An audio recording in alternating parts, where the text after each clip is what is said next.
All right, folks, welcome back to Second Nature, recording live in person at Free Trail HQ in my backyard. Aaron Lutzi. We're here. We're in real life. It's almost kind of jarring being in the same place. Like usually there's a computer screen and well, here we are. And it's already November. And as our listeners know, they are tuning into the award-winning Second Nature podcast.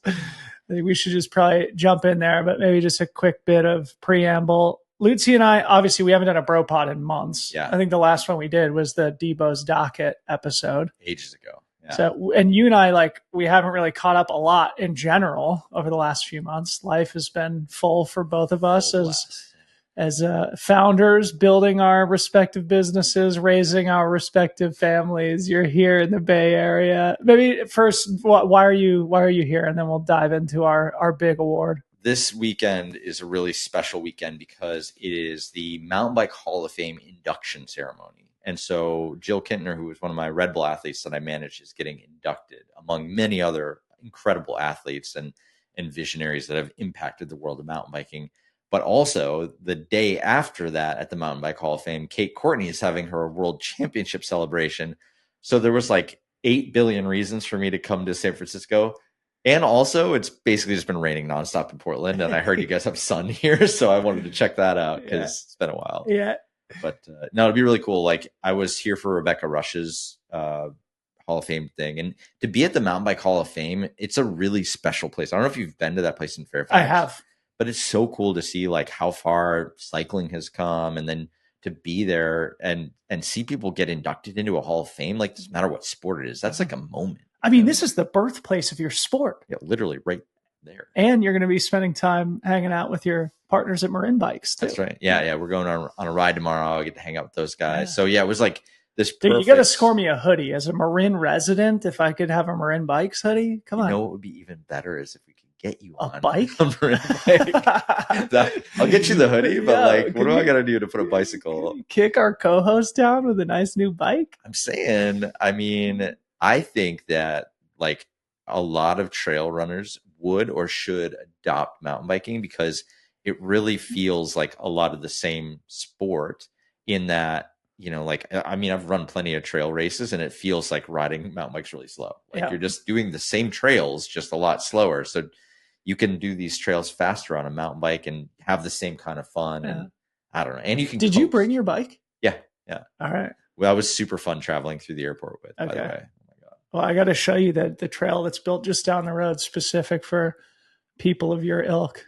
But I run down it all the time. It's great. This zone, actually, there's a ton of really good stuff. Incredible. Mm-hmm. I mean, they say, so I live at the bottom of Big Rock Ridge. They say the legend is that downhill mountain biking started on Big Rock Ridge. Yeah. All mountain biking started basically on Mount Tam. That's where they were you know what? We can take this cruiser and just point it down. And they started racing and all kinds of stuff. So this is a legendary spot. And it makes sense that the Hall of Fame would be here. So Hall of Fame over the weekend in Fairfax, California, speaks volumes about you and your character, Lutzi, making the effort to fly down here to hang with Jill and Kate, two athletes whose careers you've personally touched and had an impact on, and who are, basically Michael Jordan status in their respective communities. It's going to be a fun week.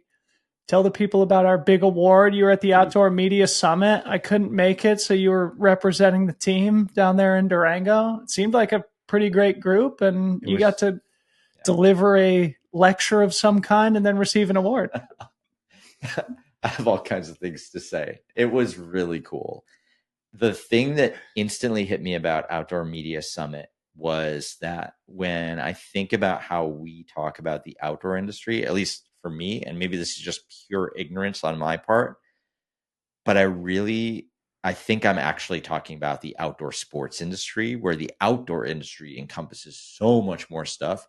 And it was never more apparent to me than being at Outdoor Media Summit, because there were people from our scene, if you want to call it that. But there were also people there was this one woman who had a bird calling channel with hundreds of thousands of followers on every platform. She was mega famous in her niche, right?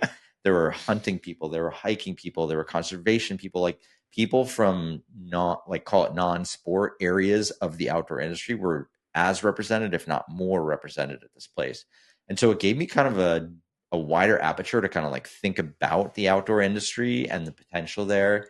And, I love the whole cross-pollination thing. And so I was trying to like just nail down those people and just ask them questions and try to learn as much as I could. And there was so much of that, so many conversations, just like those side conversations with people at breakfast or on the ride to the trail building day or whatever. It was a really cool show, and I met a ton of people. The moment for me, I had a couple different moments, but one moment, this woman came up to me after my presentation and said, like, I came to Outdoor Media Summit because I saw that the guys from Second Nature were going to be here, and I wanted to like, I saw that as a signal that OMS is like paying attention to like where things are going. And I figured if they were inviting you guys to speak, that probably there were some other things done. And I was just sitting there like, what? Really?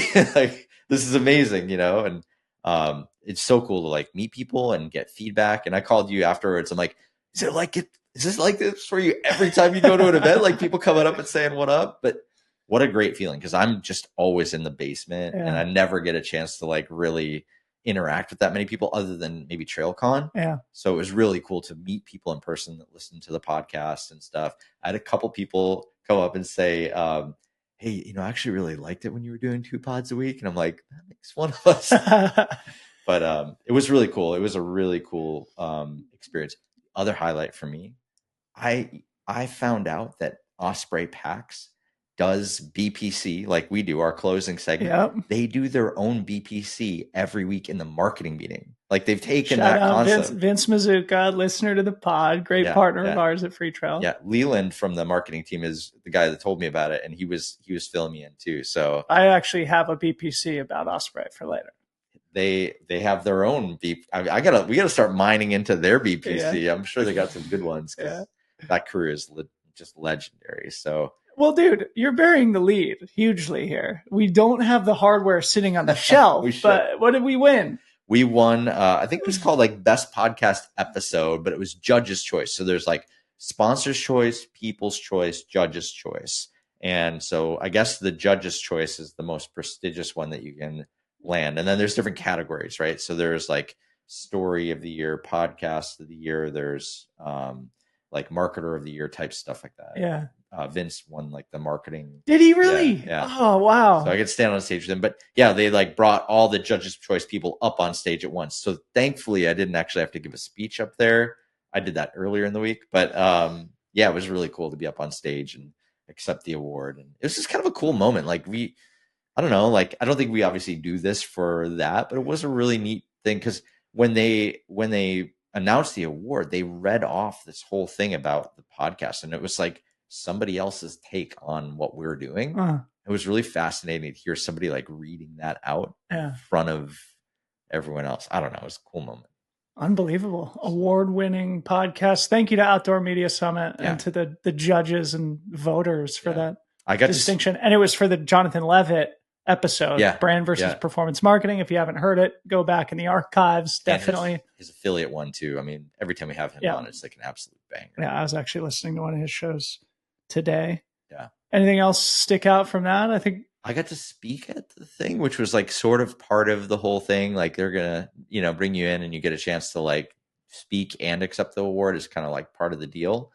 So I spoke in one of the breakout sessions and I talked about sort of like the biggest arbitrage in media and brands being athletes that have kind of like not past their prime, but they've like hit their peak and now they're trying to figure out where they go and how brands and media can jump in and be a part of that and really help them take advantage of all the trust, all the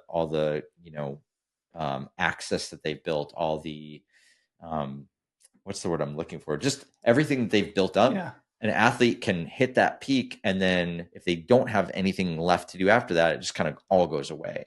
And so here's a way for that athlete to keep being relevant, keep building their platform and do it with a brand or with media. And I feel like a lot of brands and media are trying to do all this work by themselves, but there's like tons of athletes out there that would be really, really relevant and useful and willing to work with you to do all this. That's actually an interesting thing to think about for athletes to phase their careers in that way, where in the early days, it's all about building experience, building relationships, building a resume for yourself in whatever sporting category you're in to establish that credibility. And then once you've kind of hit that peak, that's when it's time to expand horizontally and think about other ways that you can impact the community, right? So yeah, and you could be thinking about this even before they hit their peak or whatever. I used two examples. The first one was Ben Cathro and Pinkbike. So Pinkbike obviously is the biggest mountain bike, platform. There's a website, there's YouTube, whatever. But they started working with Ben Cathro, who was a great mountain bike racer, but he was never like number one champion, whatever. He was just like in the group of people that were, doing World Cup downhill. But then Pinkbike kind of plucked him out when it was like he had a kid. He was kind of like winding it back a little bit. They plucked him out and like, you're going to be a presenter for this and this and this. The credibility that he brought to already like the most credible mountain bike media outlet, but his content performs on a way higher level than anything else Pinkbike does. A 2 + 2 = 5 situation. Not only that, but like when he's interviewing athletes, like they know that he knows the deal. Yeah. And so he's getting these like really raw and real reactions, and he can have real conversations, and he can be at a World Cup explaining from the position of the athlete why something is crazy or why something's weird or whatever. And so he brings so much value to Pinkbike. Yeah. And the truth is, if Pinkbike hadn't brought Ben Cathro into the mix, he might be working at a bike shop or at a brand or whatever, but like he wouldn't be driving as much credibility, value, growth. Wouldn't be having the same impact. Absolutely not. Yeah. And so that was like my prime example of like any brand, any media outlet could identify talent. And ideally, like you identify them early on and you ride with them and whatever. But like there are tons and tons of athletes going through this cycle, and most of them do not know what they're going to do next. They have no idea. Yep. They haven't planned that far ahead, or, a lot of these things haven't been available. Like social media wasn't even an available thing for such a long time for most of the athletes that are at the top of their game right now. Mm-hmm. And so some of them haven't done it or they haven't maximized it or whatever. And I just feel like there's a huge opportunity to come in and like help people out. So smart. That's what I talked about for 18 minutes. And I think it's representative of, we should go into the Lutzy update here because those who've been around Second Nature since the beginning will remember you pulled the ripcord, you left a very comfortable corporate job doing things that you're good at, though maybe you weren't super passionate about, and you took a big risk. Second Nature is still very much a side hustle. Super Rider is the main thing, but you're now a sought after opinion leader. People are coming to you to do things not like very similar to what you did at Outdoor Media Summit, but in a more, boutique or I don't know, I guess more white glove way specific to the needs of a specific organization. Talk about Lutzy Consulting LLC. How's it going? Do you have that website? We can buy it right now. You've got every other URL.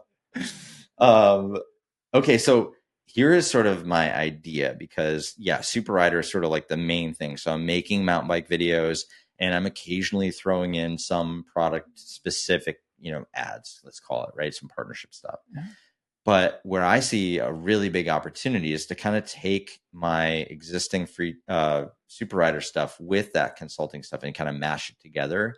And I've been saying kind of be the first penguin in the water. So how it works is basically it's sort of this hybrid mix of consulting and sponsorship where say there's like a brand that, operates in a vertical where I don't have a current sponsor that needs just a little bit of help, maybe with their sports marketing program or their marketing, their social media, their content, whatever it needs to be that's sort of in my wheelhouse of what I do.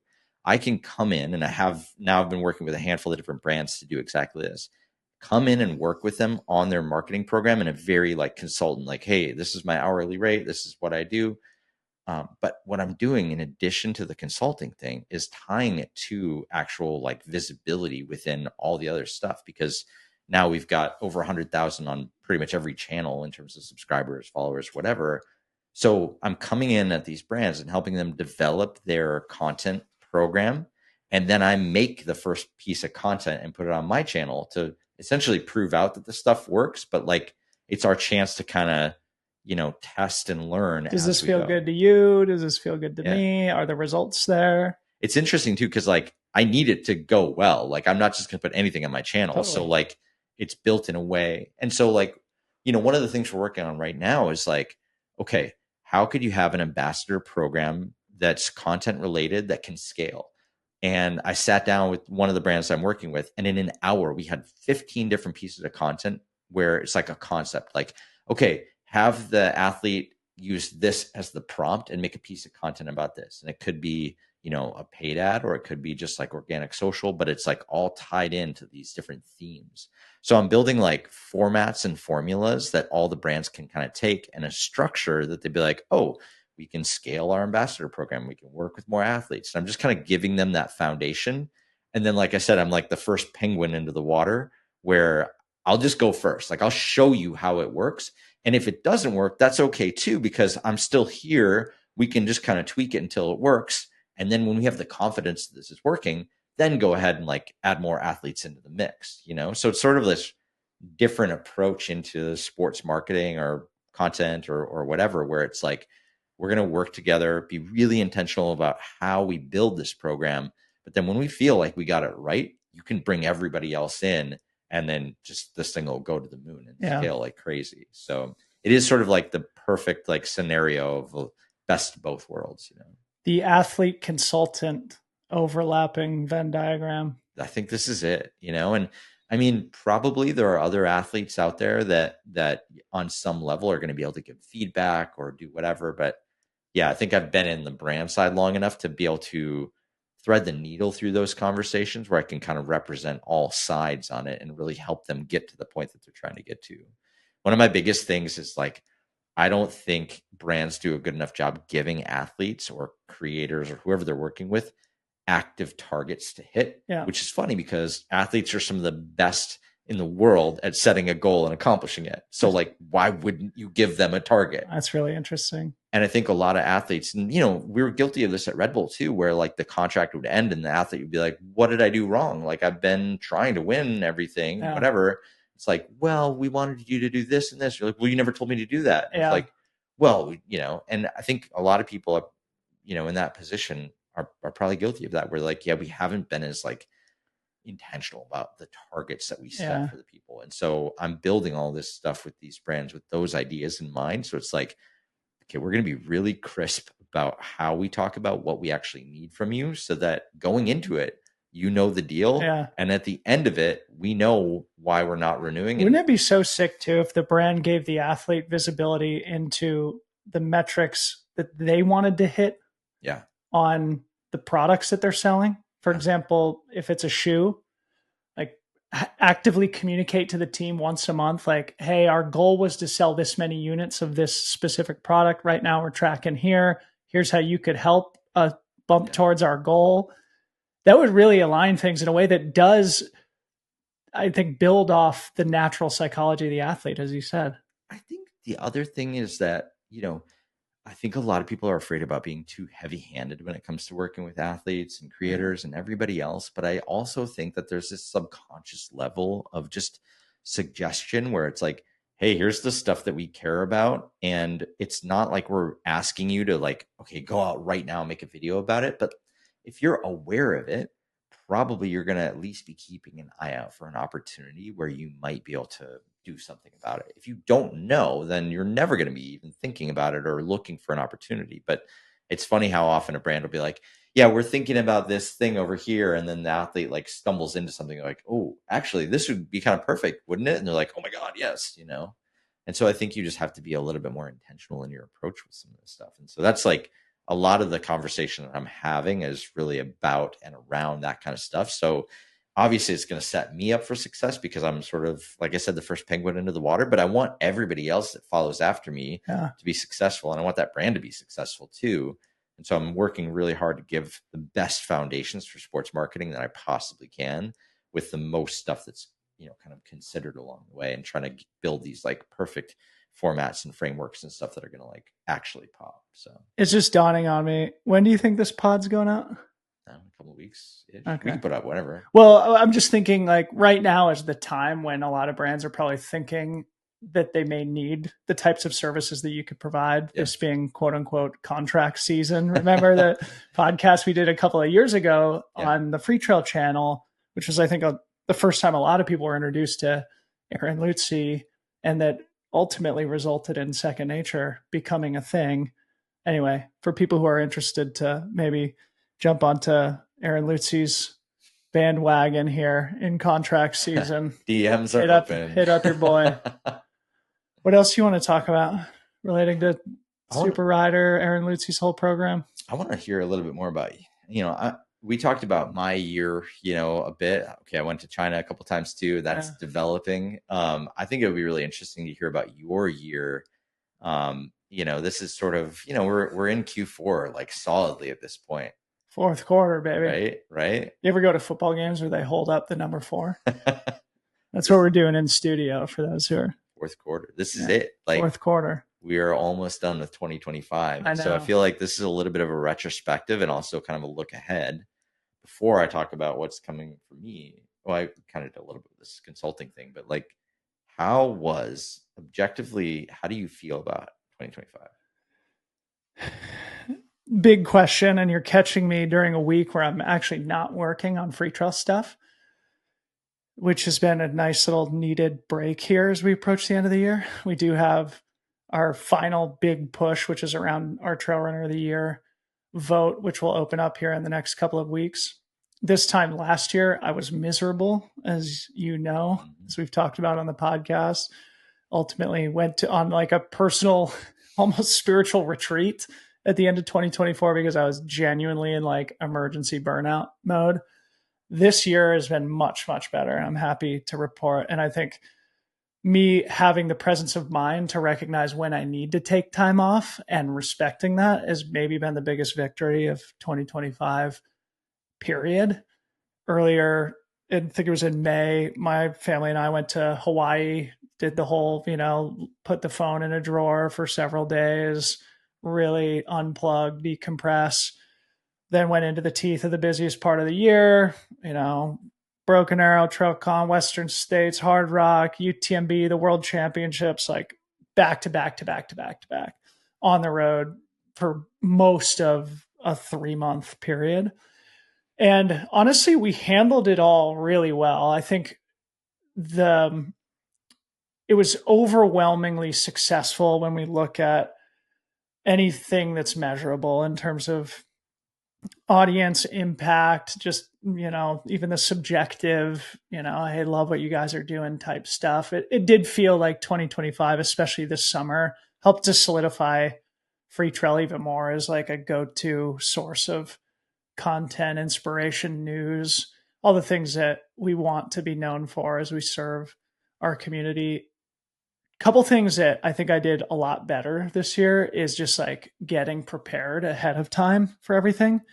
So Broken Arrow TrailCon Western States is a perfect example. It's nearly a 2-week full push, where I'm on stage, I'm on TV, I'm doing the live broadcast. I had 30 different things that I had to be prepared for. And so leading into that, I actually worked through multiple weekends to just, really get ahead of the game so that when I was there in Palisades, I wasn't scrambling. I wasn't always playing catch up. I was like going and feeling, okay, I'm ready for this. And then this is the next thing. I'm ready for that too.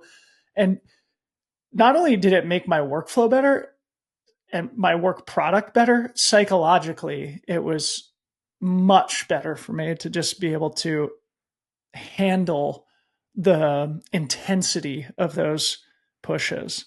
So that's been really, really good. Free Trail's still growing.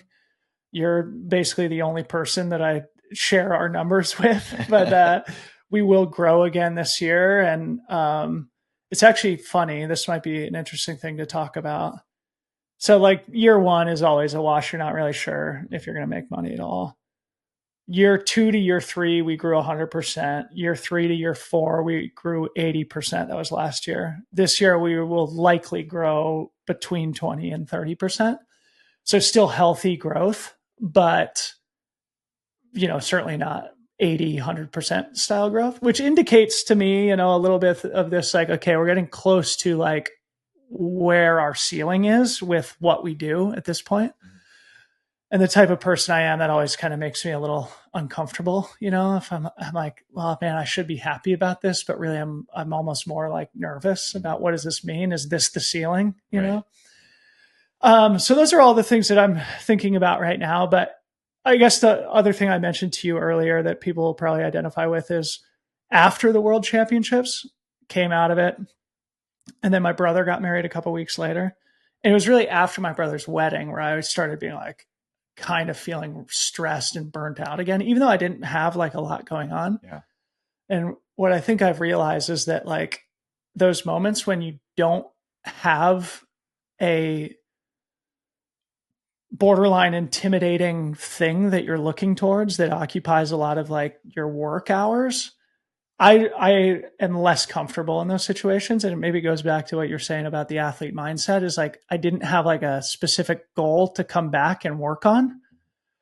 So luckily after a couple of weeks of really struggling, I was like, I'm just going to take a week off. And so that's what I've been doing over the last 5-6 days is just unplug from work. And it's felt really good. And back to it in a few days. And we sort of make the final push through the end of the year. But overall, definitely successful year, both personally and being a lot happier doing what I'm doing. Feels a little bit more sustainable. Still definitely not where I want to be with my personal health and, being a really good family man and stuff at home, but I'm getting better at that stuff. And then also the business is actually like we're actually doing well and grateful for both of those things, but always feels like you have a lot more to do, Yeah. I feel like those weeks in between the big projects are stressful in that, you have almost like the scarcity mindset of like, I need to be doing something. Like I got to keep working. Otherwise, why aren't people emailing us? Yeah. This whole thing is falling apart, yes. Like, why aren't the brands wanting us to do a project right now? It's like, well, it's probably everybody in their corporate job is also decompressing from the summer months season. Too. Yeah. So people start to check out around this time of the year. And so it's so tricky. And I think this is sort of the phase that I'm in where I'm really still trying to like get things up and running and feel like things are dependable. Yeah. And so I'm putting every iron I possibly can in the fire. None of them are getting like boiling hot, but they're like warm. And so my solution is to put more irons in that fire, not to make any one individual hot. And so like I'm using all of my time to like keep finding more irons but it's a tricky situation, right? Wait, I have a really good thing here that we could build off together. So this is exactly how I think. When I see our growth reduce, even though we're a solid, strong, profitable company, I get that scarcity mindset of we need more irons in this fire to keep it growing. And one of the things that Freetrail has always thought about is commercializing our own products, whether they're physical, digital, secret project, which we've teased a million times, sort of fits into this description. We made a little progress this year. We'll keep you updated, folks. But there was very interesting news today that I mentioned to you earlier, but we should just talk about for a second here because it's changed how I'm looking at a lot of this stuff. In that, for those who, follow mainstream sports, you may know that a couple of years ago, ESPN did a joint venture with Penn Gaming to try and be competitive in the world of sports gambling, which for better or worse has become this giant industry. For anybody who watches sports, either live or just on ESPN, you know that they are shoveling gambling ads at you nonstop. DraftKings and FanDuel have been the longtime leaders in this market. I think FanDuel is slightly larger, but more or less it's a duopoly in the space. ESPN's play was, okay, we've got the biggest audience. If we have our own gambling product, we should be able to compete just based on our distribution. Turns out ESPN in 2 years couldn't get higher than 3% market share. In other words, they were trying to shove a new iron in this fire to grow the company, right? Yep. And on the face of it, it seems brilliant, right? Of like, oh yeah, instead of you guys taking money from DraftKings and FanDuel to push their product, just make your own, you own it, you have this joint venture, rev share with Penn Gaming, and theoretically it will make ESPN a much more valuable business. Total abject failure. They canceled the deal 2 years into a 10-year contract. And then ESPN signed an exclusive deal with DraftKings. Point is that as we think about what could we do that's a digital or physical product, we've got this distribution, people pay us to access our audience. The lesson there to me is that like you have to be mega differentiated. It's not just about the audience and distribution. Like it really is about the product. And because DraftKings and FanDuel already had that head start, they had a better product. They had the network effect of people who had developed the habit within their ecosystems already. ESPN couldn't compete.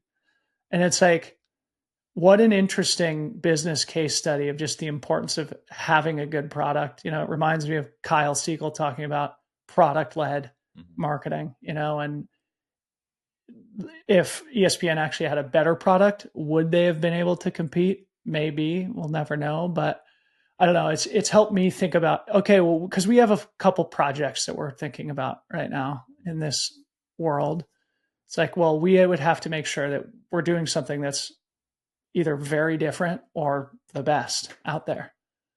And it's intimidating to think about. But also, I'm glad we didn't make a mistake on the scale that ESPN did. Yeah. I mean, not only did they probably lose money trying to stand up that division, but you think about what that DraftKings deal would have looked like for the past 2 years. They missed out on all that cash too. Yeah. But I can see the pitch for it. Absolutely. Like I can see why they tried to do a 10-year deal. I'm sure everybody was high-fiving internally at the start of it. Like, oh my God, this is going to work so well. And to be fair, 3% of that market was still probably good enough to keep it afloat. But yeah, when you look at the market share and everybody else is in double digits and you've got a single, I can see how they'd feel that way. It's interesting because one of the speeches that really resonated with me the most at Outdoor Media Summit was this YouTuber. His name's Craig Adams. He makes these like ambient sound hiking films and they get like hundreds of thousands of views. Dude literally just walks in nature and like films it and gets just obscene number of views. But he did this one slide that was really interesting where he listed out all the different things that most people try to do, right? So he had like his main flagship product, he called it, which was the main video. Then he had like short form, and then he had communities, he had newsletter, he had website, blog, ... And he had like these green circles, yellow circles, and red circles, that below that. And he was basically saying like, hey, I've tried all of the tactics, and actually like I've taken an objective stance of like, these are all good, but like I'm focused on my flagship product and making sure that thing actually works. And I do a couple other things that I'm pretty convinced are helping me out. And then everything else that doesn't pay into that, it's all a distraction. And I just don't do it anymore. I just, no, like I'm not trying to do this. So he's basically doing these long form videos, some brand partnerships, some short form, but he doesn't have a newsletter. He doesn't have a website, doesn't have a blog, doesn't have, these other elements. And he's just focused in on that thing. And then you look at the monetization of one video that he made and you're like, I understand why you're not wasting time on all this other stuff, because 80% of the stuff is coming from this one thing. And what good is a blog post really going to do? It's going to drive a handful. I really admire people who have that emotional regulation. Yeah. Because like I'm the complete opposite, to the point where I get nervous that if we're not growing enough, it's like we have to add more, even if it's at the expense of my ability to focus on the thing that is the most important. Yeah. I almost cut down I stopped doing it for a little bit. I have this mountain bike newsletter that's tied to Super Rider, and it's called like the world's best bike videos. And every week I send out a newsletter where it's got like my favorite 3 videos of the week, my favorite Instagram clip from the week, 6 pieces of news, sometimes 5, a little editorial bit, and then one of my Super Rider videos kind of down at the bottom, and occasionally a Second Nature one as well if it's bike related. And I send that out every single week, and I did 100 weeks in a row, no breaks whatsoever. And I mean, it's growing. It did great. It's, it's maybe I started at 0 and with basically no promotion, it's like 3,500 people reading the newsletter. So it's not nothing. Yeah. But I hit 100 and I took the next week off and like nothing really changed, like nothing fell apart. People didn't instantly unsubscribe or anything.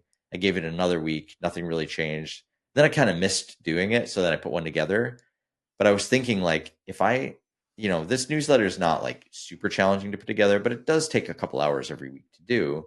Could I put those hours into doing more super rider edits or whatever? Like, wouldn't that be better than putting a newsletter out that's like 1% of my overall audience? Like we get, and I think my thing is like, I'm all about the test and learn. And so I started the newsletter as a test and learn, and then I just let it run without really taking any lessons from it. And I think there is value in newsletters and Substack for sure.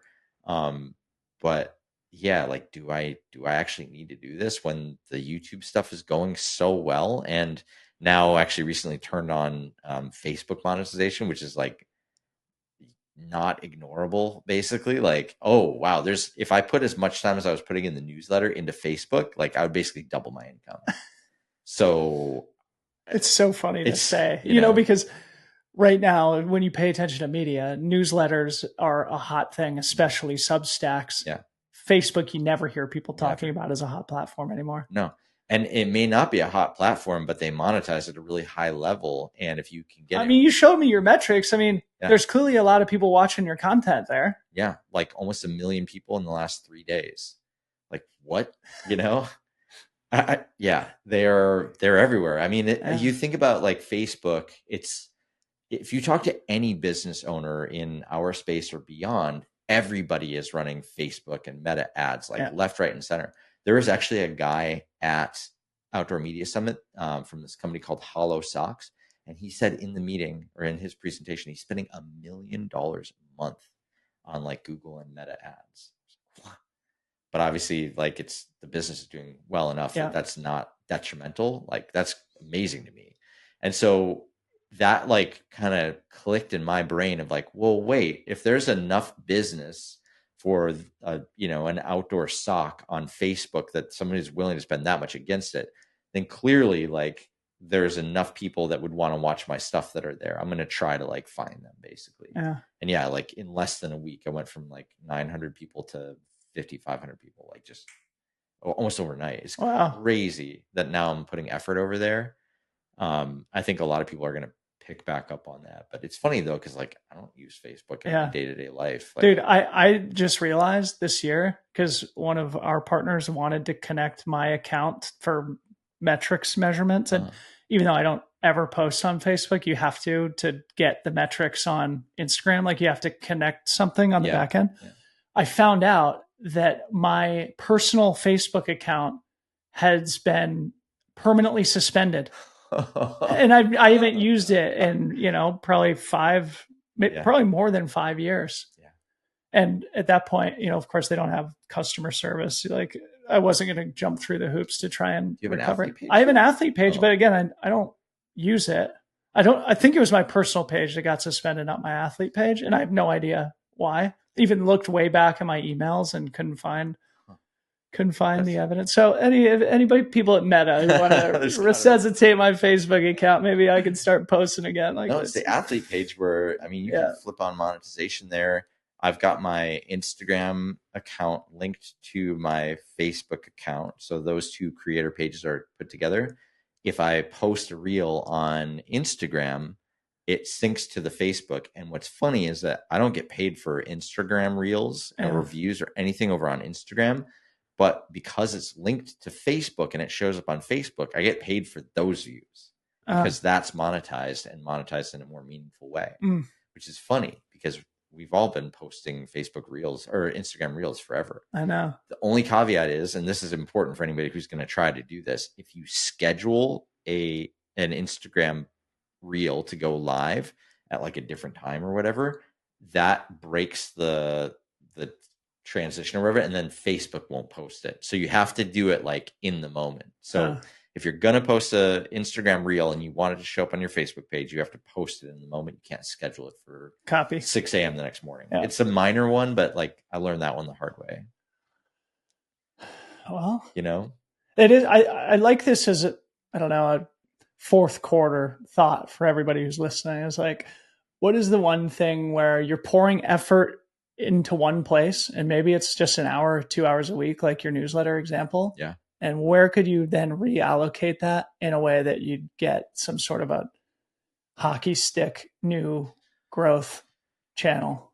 There's a book that was recommended to me by Ben Coates, who's the GM for Canyon Bikes in the US. It's on the pod. It was sort of related to a BPC discussion we're having, but the book is called The Science of Scaling.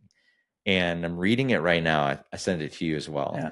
But what was really interesting is that the way that he's presenting stuff in the early chapters of that book is exactly how we did it at Red Bull, where it was like, basically, if you're trying to scale just a little bit, like to get that 20% growth or whatever, you're basically not asking big enough questions, because what needs to happen is like, if you're going to have actual growth, you need to break the cycle of whatever you've been doing. Yeah. And so you have to set like a really crazy like stretch goal, some extreme goal that's so much bigger that you have to take a step back and be like, there's no way I can go from like 1 to 1,000 like instantly. Like I've been trying to go 1 to 10 this whole time and it's sort of working, but like to go to 1,000 is crazy. I can't even whatever. So it forces you to like take a step back and be like, what would I need to do in order for that to happen? Like what would need to be true for me to 1,000? How might we? Yeah. And then it forces you into problem solving against this thing. And because it's outside the bounds of what you would have normally done, you start coming up with these new approaches to it. And honestly, that's exactly what we did at Red Bull. We're like, all right, we're going to jump out of space. And everybody's like, okay. But then like, instead of being like, well, we've never jumped out of space before, it's like, well, if you were going to jump out of space, okay, what are the things that you need to do? Oh, you need to have like a spacesuit, I guess. You can't just jump in a regular skydiving kit. Okay. Well, who do we know? And, and then you start do you remember the personal example is when you and I were talking about, well, isn't there a huge mountain on the moon? Yes. You could go run it. Yes. Like, what are you talking about? Yeah, Mont Soyens. Yeah. Or you could go to Mons Olympus on Mars. It's cool though. Biggest mountain in the solar system. What do they say? You shoot for the moon and you miss, and you'll end up amongst the stars. But like metaphorically, it's true, right? Like if you are going to do this science of scaling thing of like, well, what would this look like in the craziest possible incarnation? And what would it take to achieve the craziest version? Yeah. In all likelihood, you're going to miss, but the less crazy version is still going to be mind blowing. Yeah. It forces you to break the frame on like, well, this is what I always do. I always, I like the snakes and sparklers and fireworks, I'll just do this thing. And then it's like, well, but if you were going to do this, how would you approach it? And then it forces you into changing your thinking so you get this other result. I don't know. I think it's cool. Also, side note, someone is going to climb that mountain on the moon at some point, potentially within our lifetime. Yeah. Like it's not an impossible thing. Totally. That's the craziest thing about it. It was like, I pitched it, but it was like, okay, yeah, within the next 10 years, it's probably crazy. But before, I don't know. I think it's going to happen. Wow. Someone will do it. It will likely be funded by a brand. Why not us? All right. Well, we'll do a podcast about it. What next, buddy? Well, okay, so we talked a lot about this year specifically. I think one thing that I want to ask you about too is, you were talking about the year-over-year growth, but like you've been around for 5 years now. And I think one of the things that I'm sort of experiencing is that everything is so much slower than I think it should be. Yeah. Like I feel like I know the answer and I'm dragging people to it.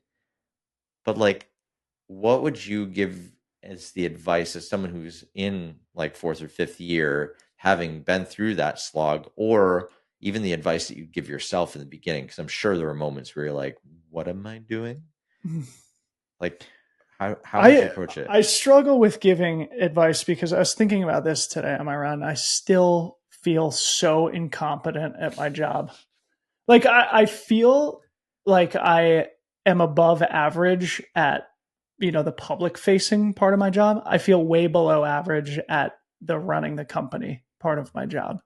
And that I feel like I've slowly gotten better at. And it's something that I do make huge efforts to be better at. And I don't know if that's always obvious to people, but I do more studying about the media ecosystem, how people monetize, what is working well, what's not working, how have things evolved over the last 20 years, the platform shifts, where things are going now with AI. Like I really try hard to learn. So that would be my number one piece of advice is like, whatever you're trying to build, there's probably very cool trade media, newsletters and podcasts, maybe YouTube videos that you can use as free education. Like we do live in a time of abundant, free, perfect, beautiful information. Yeah. And if you make the effort to educate yourself, you take that initiative and accept the pain and time that it's going to entail, that is step number one. I think you have to put the effort in and you have to put the work in. You have to like learn what you're doing. And I feel like, slowly I'm starting to see the results of that, years and years of just like learning what a media company is, how they usually monetize, what do the good ones look like, what do the bad ones look like, what do like the ones that are like aging ingracefully look like. Because the other thing that I'm always scared about is like at some point every media company becomes pretty irrelevant. Like how can we nurture, preserve our significance in the sport even if it changes over time? So that would be number one. Number two, what you said is so true. Like you just have to be ready to batten down the hatches for 3 years, not worrying about how much money you're making, what your metrics are, whatever you're measuring, how much product you're selling, how many people are watching your stuff, etc. It takes 3 years, and you have to just go into it with that line of sight. Honestly,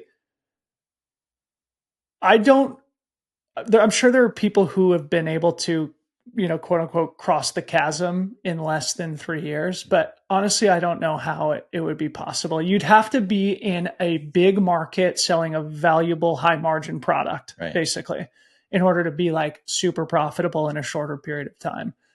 So to me, it's just as simple as that, is like take a long-term view, respect the distance, as we say in running, and then just put in the work, do your training, learn. And then eventually it starts to catch up, slowly but surely.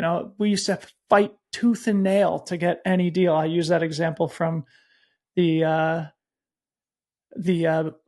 Peak Life Experience documentary that we made. Yeah. Where we're pulling teeth to get $3,000 from a sponsor on that, just so we could lose tons of money on making it. And now it's like, okay, now we can be selective about the projects that we take on, and we don't do anything that's going to lose money unless we think it's going to be hyper important for Freetrail brand.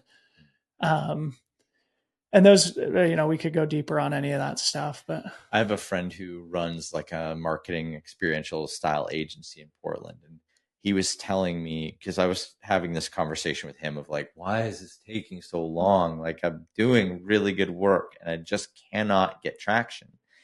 And he was saying that when he started his agency, he came from Red Bull and before that Toyota. So he had homies in all like the big money playgrounds. Yeah. And he could not get work from either one of them for the first couple years. And from even friends and other things, he was getting all this other work and it was going well. But like friends coming in and like, hey, we want to work with you on this project. And he said that around year 3, there was a moment where there had kind of like this, oh, you're serious about this. Okay, well, here's a project, And so like the 3 years, because I was thinking about like, what is it about the 3 years? Is it that like first year is getting to know you, second year is like starting to carve out money in the budget for you, and third year is like, okay, let's get serious about this. What is the thing that makes it go 3 years? Because it feels like dude, it's just a snowball gathering momentum. That's all it is. It's like, for what we do, using that as an example, you have to put out 100 podcasts to be anywhere close to good at it, right? And to get any semblance of an audience, you have to get that audience before you can monetize it. So that's the focus, right? And then once you monetize it, it's usually small brands taking a quote unquote risk on you, continuing to be successful there, audience continues to grow. Then all of a sudden it's the big brands that notice what you're doing and want to be part of it, larger budgets, bigger deliverables. It stretches you creatively. And then other things came up for us, like acquiring Gorge Waterfalls and then starting the Big Alta, things that are key revenue drivers for us now. Those are things that were not obvious in year 1 or year 2. And when we bought Gorge Waterfalls, it was like, this is a huge risk, but it diversifies the business in a very interesting and potentially valuable way. It turns out it's probably the greatest, investment we've ever made. And you just announced the third race, right? The third distance at the Big Alta, which, already has almost 250 people registered for it. So the events thing is really interesting. I feel like we need. So that's the thing is like, you just have to start, and eventually, like we've talked about on the pod, your business will tell you what it wants to be. And that's actually going back to what we were just talking about. The thing that still remains really hard for me is that I constantly want Freetrail to be bigger, better, cooler, more valuable, doing more things, even if it's not clear how we're going to make money.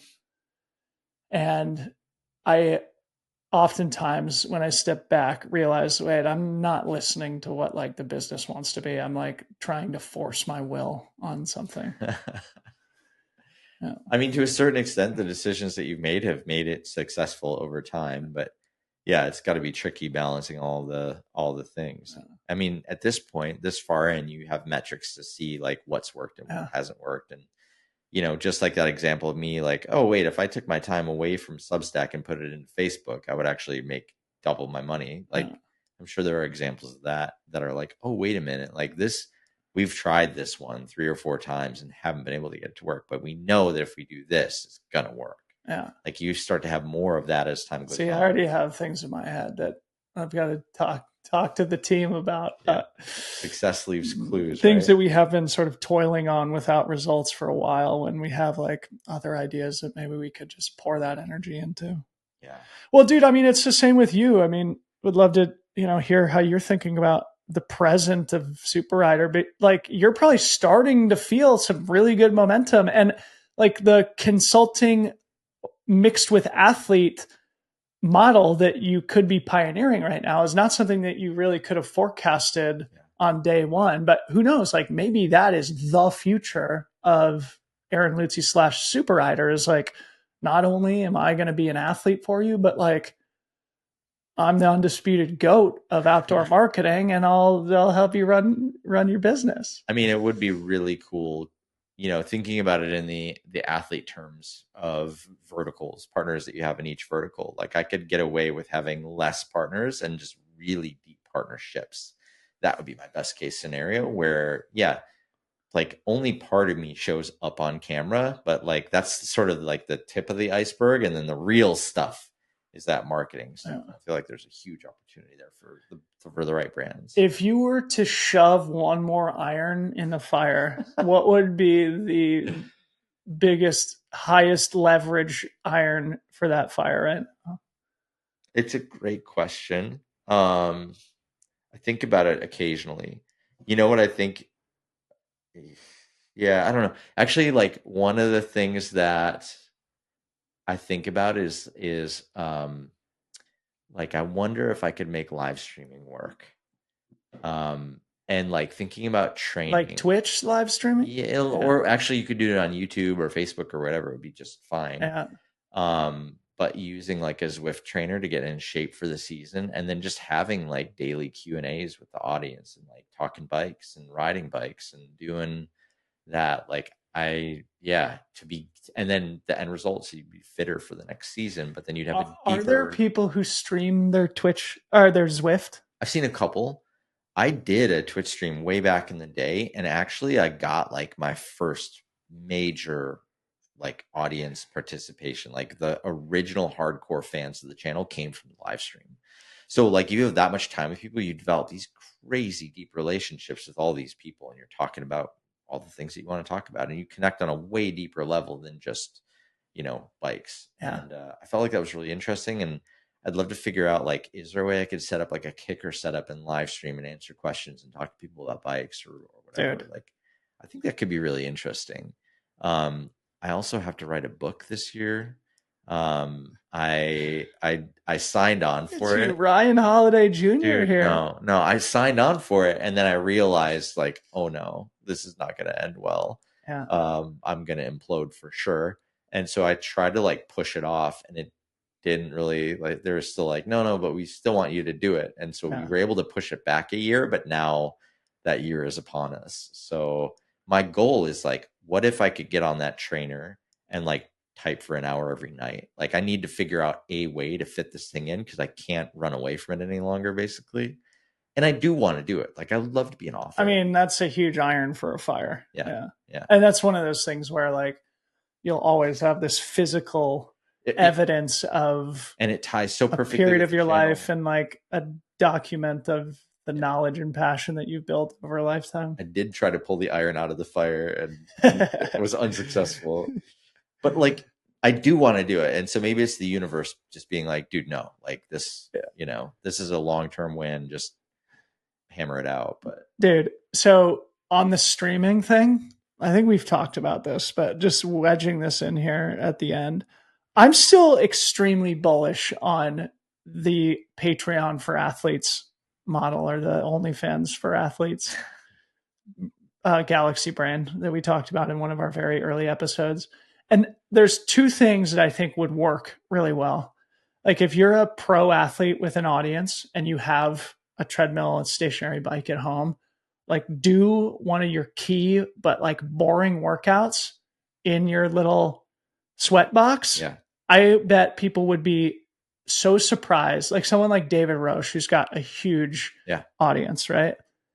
He'll post things on Instagram, but like if he did a live stream of his 10 by 3 minute workout on a treadmill, I bet there would be a couple thousand people watching. Yeah. If you put that behind a paywall, all of a sudden there's a new revenue stream. I'm just using David as an example, but you could apply this to anybody. Yeah. Also, I mentioned this before, but the original idea that brought this up to me was Tom Evans before UTMB last year, when I was like, he doesn't post on Strava. If instead he did use this Patreon model, hey, if you're a paying fan of mine, I'll show you what I'm doing in training and talk about why I'm doing it.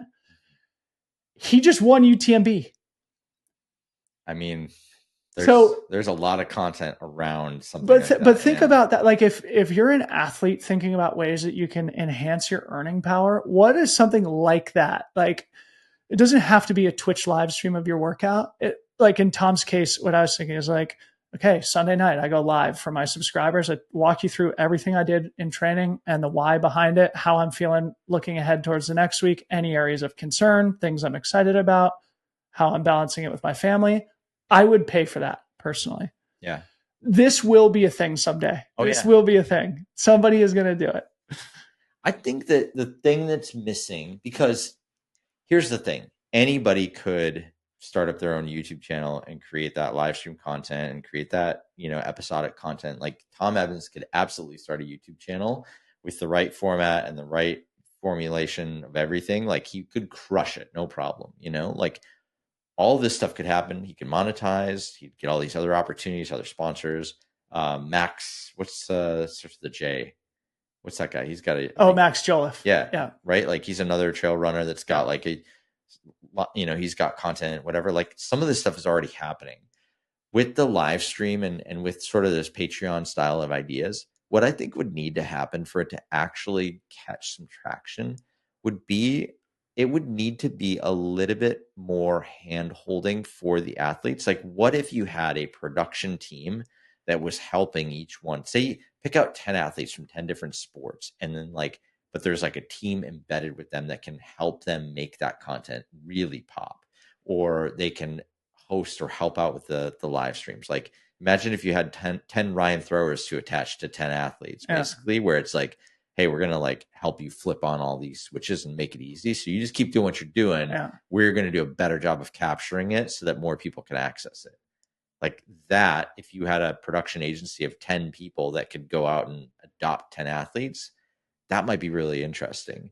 Because I think like asking a top tier athlete to then also become a top tier content creator is a big ask. Yeah. But wouldn't it be easy? Like Substack has the tools now. Mm-hmm. Like what I've come around to is that in all likelihood, the incumbents are the ones who should tackle this opportunity. And I think that role for head of sports partnerships at Substack is still available. So to the Second Nature audience, go apply for that gig.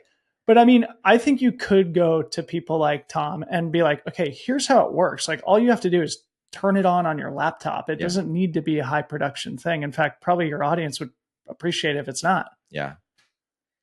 Yeah, I don't know. I feel like they need some level of, I think they need the formula. They need that format. Like I've had this conversation so many times, and you and Payson were the only two that listened to me. I'm just saying, I've had the exact same conversation with a lot of elite athletes, and they're just like, yeah, but I don't want to do this, or I can't do this, or I don't know that. The other problem with it is that Tom doesn't need to do it. You know, right. Like he's a pro athlete, and whatever incremental increase he would make doing this may not be worth the energy and effort to do it. It could be, like, who knows? Like it'd be interesting to see somebody run that experiment. But the struggling athletes, you know, the up and comers who would need this type of income don't have the audience to have the distribution that would make it meaningful. So there is I think an economic issue there that people would have to figure out how to solve. But I think maybe somebody is going to do it. I think that's why I'm saying, like, what if you had a production crew and you did like 5 established to like create the audience, and then 5 up and coming to like benefit from the eyeballs that are there. Like that might be a really interesting way. And I'm not saying you have to have like a documentary team embedded all the time. I'm just saying like somebody there to like guide the process a little bit, you know, might be an interesting way to build it out. But I mean, the truth is, you know, with YouTube content, like that 3-year rule still totally applies, you know? And so a lot of athletes don't want to put in the blood, sweat, and tears to get to that point, but it's available to everybody. Like you can make all kinds of money on YouTube and Facebook and, you know, Substack and wherever else, if you're committed to the consistency of putting content out. Yeah. And the thing that I say to everybody too is like, as you do that, you also develop all these other skills in the process. And so you're continually iterating like 15 skills at once while you're also getting good at a sport, and you're also growing an audience that you're growing faster than if you were just racing. So like, this is really like giant net positive across like a ton of different metrics. But a lot of people don't want to take the first step because they're not going to get paid right away. You know, and I'm just like, all right, but there's a lot of other people starting right now that in 3 years are going to be light years ahead of you. Totally. This is your choice. And, you know, you can't push a rope. Yeah. Super interesting. Well, dude, bro pods are back. Yeah. We're over an hour. We should go to BPC. Dude, we could go all day. Hey, before we get into BPC, one thing that we never say on this podcast, we never have asked like the audience to review us and to give us, you know, 5 stars or whatever on the podcast apps. But we are lagging dramatically behind like every other podcast on the planet. And I feel like we have a super committed audience, but we're like, we're under 100 reviews. Come on. Which is like a small percentage of people listening. I used to think that you actually had to like put your email in or do something to be able to give a rating, but it's literally like a second of flipping open the app and like tapping the 5 stars and then closing it again. Like it's so simple. Well, leave a review too. Just a couple sentences about why Second Nature is the greatest podcast. Or just call out your favorite episodes so people go check it back. I think that's the other thing that's so fun about this podcast is that I feel like all the episodes are sort of evergreen, where you could go back and listen to that Jonathan Levitt episode from like a year ago, and it's still just as relevant today as it was when we recorded it. All right. Call to action. Second Naturalist community. We've been doing this thing for more than a year and a half now. Almost 2 years. Totally free. There's never been a single ad on the show. We should do another episode eventually about what Second Nature is going to be. So we talk about it all the time. We haven't quite made much progress on it, but we definitely have put a lot of effort into it. We'd appreciate it if you guys would throw a rating, a review on your favorite listening platform. We should figure out how to like incorporate like YouTube comments into the pod. Yeah, that'd be all right. Leave a comment on YouTube if you watch this far, and we'll bring it into the next. And we'll respond to every single one. Let's go. Yeah. All right, BPC. I'm going to go first because I got a million. Okay. Okay, I'm in. All right, number one, I mentioned at the top. Today, it was announced that Osprey is doing a collab with Houdini. And Houdini is a brand that I don't think we've ever talked about on the show. Mm-hmm. If I could own one brand in the outdoor space or be sponsored by one brand, it would probably be Houdini. Oh, wow. Okay. Beautiful, beautiful performance meets lifestyle, simple, minimal, Scandinavian design. I'm all about their look and feel. Osprey, great partners of ours. Vincent Mazuka, previous guest on the pod. Outdoor Media Summit Marketer of the Year. Worked on this collab. Go check it out. Osprey and Houdini's partnership. And then I guess the only one, I had one other victory lap to take before. By all means. Yeah. Okay. So maybe we should just talk about this on a future pod. Victory pod. Basically, Netflix is going into podcasting, which I called on an episode last year. Yeah. With a partnership with The Ringer and Spotify, which is actually interesting. My call was that it was going to be the comedians that would go first because comedy's so big on Netflix. Sports is going first, which probably signals Netflix is going to probably be moving harder towards live pro sports. Interesting. That's watch this bit of a content one. And then, the last one I wanted to add is American baseball, dude. I've never been a baseball fan. Really? Yeah. I mean, of all the major sports, it's the one I've least cared about, least followed in my life. I watched Game 7 of the World Series the other night alone at a bar, just sitting in front of a TV like a true American. And it was amazing. Amazing Game 7. The playoffs in general were good. My son and I watched a few of the games. And Game 7 of the World Series is also just an amazing piece of sports content. It actually, the thing that made me think is like every once in a while, sports just makes you feel things that nothing else does. You know, it's LA versus Toronto, two important markets, one of whom hasn't won a World Series in 30 years. One is the defending champ. Canada versus the USA. The tying run comes in the 9th inning, the winning run in the 11th inning. Just all these circumstances and 7 months of baseball culminating in one like overtime, sudden death type situation for the whole enchilada only happens in pro sports. And it's just amazing. They say in content, you always have to set the stakes. And I feel like the World Series, and especially this year, the stakes are so high and there's so much going on. And wasn't there one game that went to like 18 innings or something crazy? Yeah. I didn't watch that one. I didn't watch any of it, but I was following along with like the stories that came out of it. Like there was like a Japanese pitcher who's like journaling in the dugout or whatever. That guy I'm in love with. I think a lot of people are pretty psyched. Yoshinobu. Yeah. Pretty amazing. Yeah. It's fun to follow along when those stories like pop up and break through, like I feel like American baseball was mainstream, but now like, you see it pop out into this kind of monoculture where like everybody cares about it for like a second. It's kind of interesting. Well, I don't have 3 BPCs today, but I have one. I got to shout out Braden Bringhurst and the Hard MTB League. I think I've used this as a BPC like way back, but they just did another event.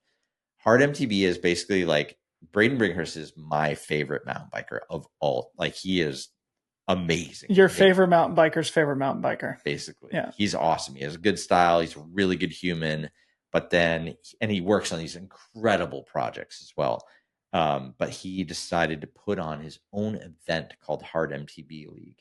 And what it does, you have to bring one bike and you have to do an uphill challenge, like super technical, like riding up and over rocks and stuff.